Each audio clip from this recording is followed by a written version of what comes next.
बिस्मिल्लाहिर्रहमानिर्रहीम। अस्सलाम वालेकुम स्टूडेंट्स। आज हम लोग अपना लेसन नंबर 6 करेंगे, टीचिंग इंटेंसिव रीडिंग। ठीक है। इंटेंसिव रीडिंग ऐसे हमने पढ़ा था, किसी भी टेक्स्ट को हम लोग डीपली उसको रीड करते हैं, उसको अंडरस्टैंड करते हैं, तो उसको हम लोग इंटेंसिव रीडिंग कहते हैं। ठीक है। इसका मेन फोकस होता है कि जो भी हम लोग टेक्स्ट रीड कर रहे हैं, ठीक है, उसको उसको अंडरस्टैंड करना, उसकी कॉम्प्रिहेंशन करना। ठीक है, यानी कि जस्ट वर्ड्स को रीड ना करना बल्कि उसके मीनिंग को अंडरस्टैंड करना, उसमें जो हिडिंग मीनिंग्स या कोई इन्फ्लुएंस है उसको अंडरस्टैंड करना। ठीक है, तो उसको हम लोग इंटेंसिव रीडिंग कहते हैं, यानी कि डीपली टेक्स्ट को रीड करना। मतलब यहाँ पर टॉपिक नंबर 28 है कि कॉम्प्रिहेंशन ऑफ द टेक्स्ट। अच्छा, कॉम्प्रिहेंशन मैंने आपको पहले भी बताया था कि हमारे पास कॉम्प्रिहेंशन का मतलब क्या होता है कि अंडरस्टैंड करना, कि व्हाट वी रीड, कि हम लोग क्या चीज़ रीड कर रहे हैं। ठीक है, उस चीज़ को अंडरस्टैंड करना, उसको हम लोग कॉम्प्रिहेंशन कहते हैं। और जब कोई स्टूडेंट जो है ना, वो किसी भी पैसेज को रीड कर रहे हैं या किसी आंसर क्वेश्चंस अबाउट इट, जब उसके बारे में कोई क्वेश्चन आंसर्स करता है, तो वो अपनी अंडरस्टैंडिंग को शो कर रहा होता है। ठीक है, यानी कि उसका मतलब होता है कि उससे टेक्स्ट की समझ आ रही है, वो टेक्स्ट को अंडरस्टैंड कर रहा है। ठीक है, और कॉम्प्रिहेंशन क्वेश्चन जो है वो हेल्प करते हैं टीचर को कि वो चेक कर सकें कि if student understood the text, क्या स्टूडेंट को जो है वो टेक्स्ट समझ आ गया है। If they can find information, क्या उसने इन्फॉर्मेशन फाइंड आउट की है। And if they can write short answer, और क्या वो शॉर्ट आंसर्स लिख सकता है। तो इन सब चीज़ों में हेल्प आउट करता है कॉम्प्रिहेंशन, टीचर को हेल्प आउट करता है इन सब चीज़ों को चेक करने में। ठीक है। अब यहाँ पर कुछ क्वेश्चंस टाइप दी गई हैं जो कि हम लोग कॉम्प्रिहेंशन में यूज़ कर सकते हैं। ठीक है, कॉम्प्रिहेंशन की हम लोग यूज़ कर सकते हैं। उसमें पहली आ जाती है प्रोनॉमिनल क्वेश्चंस। ठीक है। अब प्रोनॉमिनल क्वेश्चंस, ये क्वेश्चन होते हैं जो उसके स्टार्ट होते हैं विद हु, सॉरी, ठीक है, with who, what, when, how, why. ठीक है, इस तरह के क्वेश्चन जो है उनको हम लोग प्रोनॉमिनल क्वेश्चंस कहते हैं। एग्जांपल, किसी वो टीचर जब स्टूडेंट से पूछे कि who is the main character, या why did he go to school. ठीक है, इस तरह के क्वेश्चंस को हम लोग प्रोनॉमिनल क्वेश्चंस कहते हैं। टीचर्स जो इस तरह के क्वेश्चन है वो स्टूडेंट से पूछती हैं उनकी कॉम्प्रिहेंशन को चेक करने के लिए कि उन्हें कितना टेक्स्ट की समझ आ गई है। ठीक है। And students usually give one word answer, short answer from the passage. ठीक है, यानी कि वो जो है ना, वन वर्ड आंसर देते हैं पैसेज में से, यानी कि डायरेक्टली पैसेज में से देख के उनका आंसर दे देते हैं। ठीक है, और ये जो क्वेश्चन होते हैं इनको हम लोग यूज करते हैं to test reading and writing abilities. And use sometimes जब टीचर को ये कमांड भी यूज करते हैं, एक्सप्लेन एंड डिस्क्राइब। ठीक है, यानी कि और these question test reading understanding and writing ability. ठीक है, तो ये इसके थ्री मेन पॉइंट है, मेन हेडिंग प्रोनोमिनल क्वेश्चन, और बाकी आगे इसकी थ्री मेन पॉइंट्स बताए गए, आप लोगों ने इनको एक बार देख लेना है। ठीक है। अच्छा, अगला आ जाता है यस नो क्वेश्चंस, टीचर पूछते हैं स्टूडेंट से। अब इसमें क्या होता है कि ये क्वेश्चन यूजुअली स्टार्ट होते हैं does, do, is, are, did, can. ठीक है। फॉर एग्जांपल, जैसे कि did Ali go to the market. ठीक है, and is the story about friendship. इस तरह के क्वेश्चंस ना पूछना, तो वो भी टीचर जो है वो कॉम्प्रिहेंशन क्वेश्चंस में आ जाते हैं। भी कॉम्प्रिहेंशन क्वेश्चन की एक टाइप है ये ना, कॉम्प्रिहेंशन क्वेश्चंस की टाइप्स आगे बताई गई हैं। ठीक है, तो इनको आप लोगों ने याद रखना, ये पेपर में भी आ सकती हैं। और स्टूडेंट जो है ना वो यस और नो में इन क्वेश्चंस का आंसर देते हैं। ठीक है, सिंपल यस और नो में आंसर देते हैं। दे में राइट अ शॉर्ट आंसर, वो शॉर्ट सा आंसर भी लिख सकते हैं। और इसमें जो है ना हाई लेवल राइटिंग स्किल जो है वो ज़रूरी नहीं होती। ठीक है, यानी कि शॉर्ट आंसर देना होता है, इसलिए इसमें हाई लेवल राइटिंग स्किल जो है वो इन्वॉल्व नहीं होती। तो ये आप लोगों ने देख लेनी है चीज़। ओके। नेक्स्ट हमारे पास आ जाता है, ओके, ये वाला ट्रू फॉल्स क्वेश्चन। ठीक है, थर्ड टाइप हमारे पास आ जाती है ट्रू फॉल्स क्वेश्चंस की। अब ट्रू फॉल्स क्वेश्चंस में क्या होता है हमारे पास, इसमें होता है कि ट्रू और false according to the passage. ठीक है, टीचर जो है वो ट्रू फॉल्स क्वेश्चंस पूछते हैं, स्टूडेंट जो है वो पैसेज को रीड करके वहां से फिर क्या करते हैं, ट्रू या फॉल्स आंसर देते हैं। साथ में 50% इसमें चांस होते हैं कि वो करेक्ट जो है ना, उनका गैस है वो बिल्कुल करेक्ट होता है, क्योंकि उन्होंने पैसेज रीड किया होता है, वो बिल्कुल करेक्ट आंसर दे देते हैं, क्योंकि इसमें जस्ट ट्रू या फॉल्स में आंसर देना होता है। इसलिए ये जो है ना इतना कोई मुश्किल नहीं होता। सो और ये टाइप जो बहुत ज़्यादा क्या होती है, ईजियर होती है। अब नेक्स्ट हमारे पास आ जाता है टॉपिक 29। इसमें भी हमारे पास वही है, कॉम्प्रिहेंशन क्वेश्चंस की टाइप्स हैं। इसमें आगे आ जाती है मल्टीपल चॉइस क्वेश्चंस। ठीक है, अब इसमें क्या होता है कि इसमें जो है वो टीचर फोर ऑप्शंस जो है वो दे देते हैं, उसमें से एक ऑप्शन जो है वो करेक्ट होती है। 25% चांस होते हैं कि वो करेक्ट गेस कर लेते हैं। कॉम्प्लिकेटेड टू मेक, ये क्योंकि ये कॉम्प्लिकेटेड क्यों होती है, क्योंकि टीचर जो रॉन्ग ऑप्शंस होते हैं ना, वो भी टीचर को बिल्कुल रियलिस्टिक टाइप के बनाने पड़ते हैं। ठीक है, यानी कि ये नहीं है कि बिल्कुल ही डिफरेंट बना दें कि स्टूडेंट को पढ़ते ही पता चल जाएगा यार ये तीन तो बिल्कुल डिफरेंट है, तो ये करेक्ट होगी, नहीं। ठीक है, वो बिल्कुल रियलिस्टिक ऑप्शंस बनाते हैं। ठीक है, रॉन्ग ऑप्शंस को बिल्कुल रियलिस्टिक तरह से बनाते हैं ताकि स्टूडेंट्स जो है वो फोकस कर सके। ठीक है, इससे क्या होता है कि they are good for checking detail understanding, ठीक है, ये डिटेल अंडरस्टैंडिंग को चेक करने के लिए बहुत ज़्यादा गुड होते हैं multiple choice questions. Next type आ जाती है सेंटेंस कंप्लीशन की। इसमें क्या होता है कि complete by filling empty spaces to understanding of the text, ठीक है। इसमें क्या होता है, कुछ एम्प्टी स्पेसेस दी जाती है, स्टूडेंट जो है वो टेक्स्ट को रीड करने के बाद उन एम्प्टी स्पेसेस क्या करते हैं, फिल करते हैं। And come after the passage, और ये जो एक्सरसाइज है ये हमेशा पैसेज को रीड करने के बाद, या फर्स्ट पे पैसेज लिखा होगा उसके बाद पूरी एक्सरसाइज होगी, ठीक है। यानी कि स्टूडेंट पहले पैसेज को रीड करेगा, देन वो क्या करेगा, फिल इन द ब्लैंक्स को या सेंटेंस कंप्लीशन वो करेगा। अब आगे देखिए, 4 टाइप्स हो जाती हैं सेंटेंस कंप्लीशन की, ठीक है। इंपॉर्टेंट क्वेश्चन है, इसको आपने देखना है, ओके, पेपर में आ जाता है। 4 टाइप हो जाती है। इसमें क्या होता है कि पहले देखें कि exact copies of sentence in this passage. इसमें क्या होता है कि sentence is exactly the same as in the text, ठीक है। सेम टेक्स्ट में से उठा के एक क्वेश्चन पूछ लेते हैं, उसमें से कोई भी ब्लैंक जो है वो खाली छोड़ देते हैं। इसमें स्टूडेंट क्या है कि रीड करता है पैसेज को, डायरेक्टली वहां से आंसर कॉपी करता है और यहाँ पर क्या कर देता है, पेस्ट कर देता है, ठीक है। सेकेंड ऑप्शन होती है टू फाइंड मिसिंग वर्ड। इसमें क्या होता है कि the sentence is slightly change, इसमें थोड़ा सा सेंटेंस स्लाइटली चेंज होता है, स्टूडेंट जो है वो सर्च करते हैं टेक्स्ट में से करेक्ट वर्ड को फाइंड आउट करने के लिए। थर्ड टाइप आती है नॉट एग्जैक्टली सेम। इसमें क्या होता है कि आइडिया तो सेम होता है लेकिन वर्डिंग क्या होती है, डिफरेंट होती है। स्टूडेंट जो है वो मीनिंग को अंडरस्टैंड करते हैं, जस्ट कॉपी नहीं करते, इसमें कॉपी पेस्ट नहीं करते, बल्कि मीनिंग को अंडरस्टैंड करके और फिर वहां पर क्या करते हैं, ब्लैंक को फिल करते हैं। Missing words not in the passage. अब इसमें क्या होता है कि जो मिसिंग वर्ड होता है ना, वो हमारे पास पैसेज में नहीं होता, ठीक है। Student must think and understand deeply.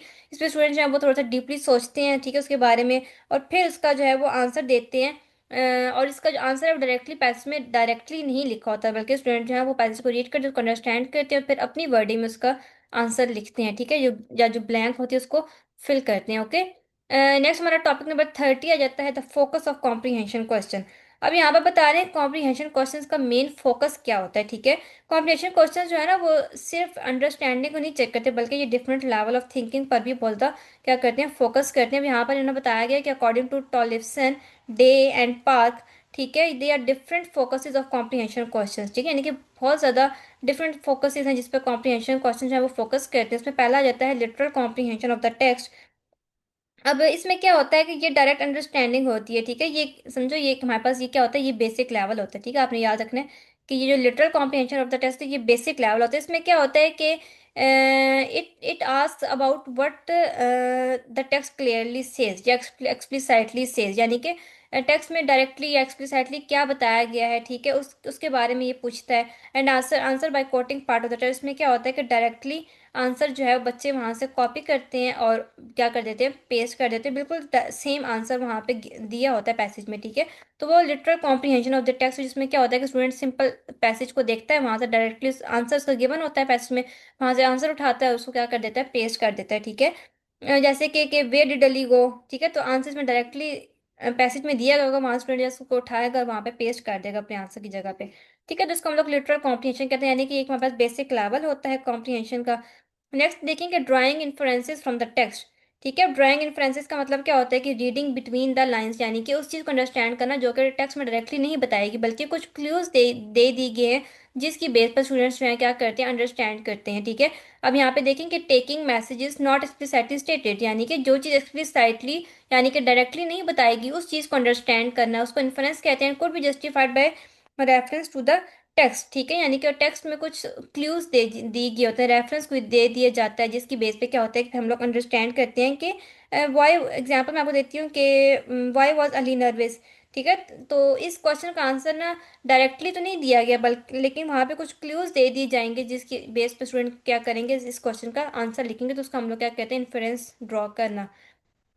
आगे आ जाता है कि find the main idea, working out main ideas में क्या होता है कि सेंट्रल मैसेज को जो है वो स्टूडेंट क्या करता है, आइडेंटिफाई करता है, ठीक है। और understanding what the whole passage is about, example के what is the main idea of the passage, ठीक है। तो ये हमारे पास इसका कॉम्प्रिहेंशन क्वेश्चन जो मेन आइडिया पे भी फोकस करते हैं, ऑर्गेनाइजेशन ऑफ द टेक्स्ट पे फोकस करते हैं, यानी कि टेक्स्ट किस तरह से अरेंज किया गया है, उसमें कौन कौन से पार्ट्स, इंट्रोडक्शन है, बॉडी है, कंक्लूजन है, ठीक है, या प्रॉब्लम सोल्यूशंस हैं, ठीक है, तो इस चीज़ पर फोकस करता है। Attitude, writer's attitude to topic, के राइटर का जो है वो एटीट्यूड क्या है, स्टूडेंट्स थिंक अबाउट के राइटर टॉपिक के बारे में क्या फील कर रहा है, ठीक है, how the writer feels about the topic, and is the writer happy, critical, neutral और सपोर्टिव, ठीक है। तो राइटर एटीट्यूड पर भी जो है ना वो कॉम्प्रीहेंशन क्वेश्चन का क्या होता है, फोकस होता है। नेक्स्ट आ जाता है कॉज एंड इफेक्ट्स के, इसमें स्टूडेंट आइडेंटिफाई करते हैं कि what happened, why did happen, ठीक है। फॉर एग्जांपल के व्हाट कॉज द एक्सीडेंट, ठीक है, and what was the results, ठीक है। तो ये हमारे पास कॉज हो जाएगा कि what was the accident and what was the result, हमारे पास क्या हो जाएगा, उसका इफेक्ट हो जाएगा। अब यहाँ पर इन्होंने बताया गया कि using text for other purpose in addition to understanding, यानी कि ये अब ये जो हमारे पास है ना, ये हमारे पास हायर लेवल होता है, ठीक है, हायर लेवल ऑफ अंडरस्टैंडिंग होता है, ठीक है। इसमें थोड़ा सा स्टूडेंट्स को क्या होता है कि इसमें थोड़ा सा उन्हें सोचना पड़ता है, डीपली सोचना पड़ता है आंसर देने के लिए। इसमें क्या होता है कि स्टूडेंट्स जो है ना अप्लाई करते हैं आइडियाज़ को अपनी रियल लाइफ में, ठीक है। देखें कि टेक्स्ट को दूसरे पर्पजेस के लिए यूज़ करें, यानी कि जो उन्होंने पढ़ा है, जो उन्होंने समझा है, वो उसको भी क्या करते हैं, अपनी रियल लाइफ में अप्लाई करते हैं, ठीक है। कि apply ideas from the text to solve problems, apply ideas to personal experiences, ठीक है, and comparing ideas outside the context and imagine what could happen next. Imagining extension का मतलब ये है कि वो चीज़ को इमेजिन करते हैं कि अब नेक्स्ट क्या होगा। तो ये चारों पॉइंट हमारे पास आ जाते हैं using text for other purpose in addition to understanding. तो ये हमारे पास हायर लेवल ऑफ अंडरस्टैंडिंग होता है, ठीक है। तो ये हमारे पास था टॉपिक नंबर 30। टॉपिक नंबर 31 भी इसी से रिलेटेड है, उसको हम लोग देखते हैं। अच्छा, इसमें अब जो टॉपिक नंबर 31 है हमारे पास, इसमें क्या है कि ये जो पार्ट है ना, इसमें हम लोग क्रिटिकल थिंकिंग क्वेश्चंस के बारे में पढ़ेंगे, ठीक है। और ये क्वेश्चंस जो होते हैं ना, ये थोड़े ज़्यादा एडवांस्ड होते हैं, यानी कि ये जस्ट हमसे ये नहीं पूछते कि टेक्स्ट क्या कह रहा है, बल्कि ये हमसे ये पूछते हैं कि what do you think about the text, कि आप टेक्स्ट के बारे में क्या सोचते हैं, ठीक है। यानी कि जो क्रिटिकल थिंकिंग क्वेश्चन होते हैं, इसमें सिर्फ ये हमसे ये नहीं पूछते कि टेक्स्ट क्या कह रहा है, बल्कि ये भी पूछते हैं कि हम लोग टेक्स्ट के बारे में क्या सोच रहे हैं, ठीक है। तो इसमें हमने क्रिटिकली रिस्पॉन्ड करना होता है, ठीक है। तो अब इसमें देखें कि दिस मीन्स के students give their own opinions about the text. इसमें स्टूडेंट्स जो अपने ओपिनियंस देते हैं। फर्स्ट पे आ जाता है कि quality of evidence, evaluating quality of evidence. इसमें क्या होता है कि इसमें स्टूडेंट्स जो है वो देखता है कि are the reason strong and does the writer give good examples, ठीक है, क्या उसने गुड एग्जाम्पल्स दी हैं और क्या जो उसकी रीजंस उसने दिए वो स्ट्रॉन्ग है या नहीं है। नेक्स्ट आता है एडिक्वेसी ऑफ कंटेंट। इसमें क्या होता है कि एडिक्वेसी ऑफ कंटेंट में होता है क्या जो इन्फॉर्मेशन दी गई है वो इनफ है या कुछ उसमें मिसिंग है, ठीक है। और क्वालिटी ऑफ एक्सप्रेशन में क्या होता है कि राइटिंग जो है वो क्लियर है या कंफ्यूजिंग तो नहीं है, ठीक है। तो ये सब इसमें क्वालिटी ऑफ एक्सप्रेशन में देखते हैं। क्लैरिटी ऑफ लैंग्वेज में देखते हैं कि लैंग्वेज क्लियर है, इजी है, अंडरस्टैंडेबल है, ठीक है, यानी कि वो डिफिकल्ट तो नहीं है, तो वो सब इसमें देखते हैं। एग्री और डिसएग्री होता है कि do you agree with the writer, कि आप लोग राइटर के साथ एग्री हैं या नहीं है। तो इसका यस और नो में आंसर देना होता है, साथ में वाई, कि वाई यू एग्री और वाई यू डिसएग्री, ठीक है, तो रीजन भी बतानी होती है। लास्ट में देखेंगे सेटिस्फेक्शन विद द टेक्स्ट। इसमें सेटिस्फेक्शन होती है कि did you like the text या वाज इट इंटरेस्टिंग और बोरिंग। तो ये सब हमारे पास आ जाता है क्रिटिकल थिंकिंग क्वेश्चन में, यानी कि इसमें क्या होता है कि स्टूडेंट्स जो है ना अपने ओपिनियंस देते हैं, और इसमें ये हमारे पास कितने 1 2 3 4 5 6 पॉइंट आ जाते हैं, ठीक है। इनको आपने याद रखना है इन 6 पॉइंट्स को। अच्छा, अब आगे ना वैल्यू बताएगी इन क्वेश्चंस की, वैल्यू ऑफ दीज क्वेश्चंस, ठीक है। तो ये क्वेश्चन जो है बहुत ज़्यादा इंपॉर्टेंट होते हैं। क्यों इंपॉर्टेंट होते हैं? Because it allows teacher to check if they are providing suitable focuses, यानी कि ये जो है वो टीचर को हेल्प आउट करते हैं कि वो चेक कर सकें कि if they are asking good type of question और नॉट, जिसका जो फोकस है, जिस चीज़ पर उसका फोकस है वो ठीक है या नहीं है, ठीक है। और नेक्स्ट होता है कि they make students think deeply, ठीक है। इसमें क्या होता है कि स्टूडेंट जो है वो बहुत ज़्यादा डीपली थिंक कर रहे होते हैं, ठीक है। इसमें देखिए involve deeper and thoughtful processing इसमें इन्वॉल्व होती है, to encourage to make questions rather than statements, ठीक है। इसमें स्टूडेंट को इनकरेज किया जाता है कि वो क्वेश्चंस करें रादर देन स्टेटमेंट्स के, ठीक है, यानी कि वो क्वेश्चनिंग करें, तो क्वेश्चनिंग के लिए उनको इनकरेज किया जाता है। अब यहाँ पर कुछ ना और फोकसेस भी बताए गए हैं, ठीक है, जिस पर कॉम्प्रिहेंशन है फोकस का, जिसमें हमारे पास टाइटल आ जाता है, टाइटल ऑफ द टेक्स्ट आ जाता है, थीम ऑफ द टेक्स्ट आ जाता है, ठीक है। पिक्चर्स आ जाती हैं कि what do the picture tell us about the text, की पिक्चर जो है वो हमें टेक्स्ट के बारे में क्या बता रही है। प्रिडिक्टिंग पैसेज, और पैसेज के बारे में प्रिडिक्ट करना कि व्हाट विल हैपन नेक्स्ट, ठीक है। तो ये सब हमारे पास कुछ फर्दर एरिया आ जाते हैं जिन पर कॉम्प्रिहेंशन क्वेश्चन जो है फोकस करते हैं। ये इनकी वैल्यू बताएगी कॉम्प्रिहेंशन क्वेश्चन की जो है वो वैल्यू क्या है, ठीक है। तो ये आप लोगों ने याद रखनी है। ओके, नेक्स्ट हमारा,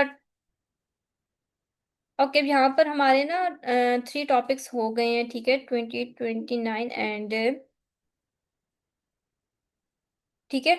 तो अब आगे के जो हमारे 2 लेसन्स रह गए हैं 32 एंड 33, उसको हम लोग जो है सेपरेट वीडियो में डिस्कस करेंगे, बिकॉज उससे वीडियो बहुत बड़ी हो जाती है, फिर स्टूडेंट्स जो है ना वो बोर हो जाते हैं, ठीक है। तो अब हम लोग अपने नेक्स्ट वीडियो में बाकी अपने दोनों लेसन्स को डिस्कस करेंगे, ठीक है।